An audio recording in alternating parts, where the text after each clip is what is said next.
You ever feel like you're just moving through life with the brakes on? That feeling of resistance, where everything feels like a struggle. It's this kind of internal friction. Well, what if I told you there's an ancient, super practical tool for this exact problem? A simple, 4-step maintenance check for your life's engine. Does this look familiar? That feeling of just slamming the accelerator, but you're not really getting anywhere? You're burning a ton of fuel, making all this noise, but progress just feels slow and really stressful. This is exactly the feeling we're going to diagnose and fix today. Now, the tool we're going to use is thousands of years old, but its real purpose, as a practical problem-solving method, has kind of been lost in translation over the years. So, we're going to strip away all those complex layers and get right back to its core function as a powerful diagnostic tool for any system. Okay, so you've probably heard of this framework by its common name. But let's be honest, when you hear the words noble truths, it kind of makes you think of some religious doctrine that you either have to believe or reject. But what if that translation totally misses the point? Let's just reframe this. So on the left, you've got the common translation. But on the right, here's a much more accurate, more practical meaning, the 4 actionable facts. See, this isn't about believing in some big capital T truth. It's about looking at 4 undeniable facts in a situation so you can actually do something about it. And this is where it gets really interesting. If we look at the original Pali word, Ariyasacca, Arya doesn't just mean noble. A better sense of it is moving in the right direction. And Sacca, that's not some kind of mystical truth. It's an unshakable fact, like gravity. So Ariyasacca is really about the set of unshakable facts you have to face to move in the right direction. Pretty cool. So think of it less like a sermon and more like a diagnostic sequence, just like when a mechanic plugs a computer into your car. It's a universal process for spotting an error in literally any system, your job, a relationship, your own head, and then finding the fix. So here's the thing. Half of this whole process is just about understanding the problem with absolute clarity. So let's jump into the first 2 steps and see how this whole diagnostic kicks off. Here it is, our roadmap. It's 4 really logical steps. First, you diagnose that there's a problem. Second, you analyze what's causing it. Third, you confirm that, yep, there's a solution. And fourth, you apply the prescription to fix it and stop it from happening again. Simple, clear, and super effective. Step 1 is Dukkha Sakka. Now, let's forget the usual heavy translation of suffering. A much more practical way to think about it is simply the fact of friction. It's just a non-judgmental acknowledgement that, hey, this system is under pressure. It's feeling heat and stress. Something just isn't running smoothly. Think of it exactly like this. That engine overheat light comes on your dashboard. Your first job isn't to get mad at the car or pretend the light's not on.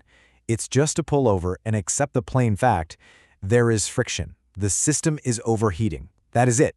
That's step 1. Okay, so we've acknowledged the engine is overheating. Now for step 2, Samudaya, or the cause of the friction. Why is it overheating? Well, the diagnostic points to one single source. That energy we create when what we want fights desperately against the way things actually are. The original Pali word for this is just fascinating. Samudaya breaks down into parts that mean something like to bind together and to flow. So you can think of it as the energy that binds us and tries to force a situation to flow in the one direction we want it to go, totally ignoring reality.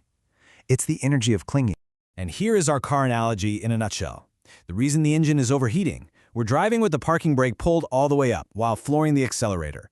Our desire is the foot on the gas. Reality is that parking brake. And all that noise, all that smoke, and all that heat, that's the friction we are creating ourselves. So we've identified the problem and its direct cause. And you know what? That's the hard part. The good news is, once you know what's wrong, the solution becomes incredibly simple. So let's move on to the last 2 steps. Step 3 is Nirodha, which just means the fact of cessation. And this isn't some mystical, far-off state. It's just a logical confirmation. If the friction is caused by the parking brake, then that friction will absolutely 100% stop the very moment you release the brake. And this is the really beautiful part. The instant you let go of that resistance, the moment you release that brake, the overheating stops. The stress just disappears. It's not something you have to wait for or hope for. It is the immediate result of removing the cause. It's not magic, it's just logic. And finally, we have step 4, Magga, or the path to smooth operation. So, the car has cooled down. How do we drive it from now on so this doesn't happen again? This step is basically the new set of operating instructions. This is your new driver's manual. In the original version, this is called the 8-fold path, but you can just think of it as 8 key maintenance checks and driving habits. It's all about learning how to check your gauges, adjust your speed to the flow of traffic, and just navigate the road of life with a bit more skill to create a smoother ride for yourself. Okay, let's bring this all home. We've taken this ancient framework, we've stripped it down to its mechanical core, and we've turned it into a practical tool that you can start using, well, right now.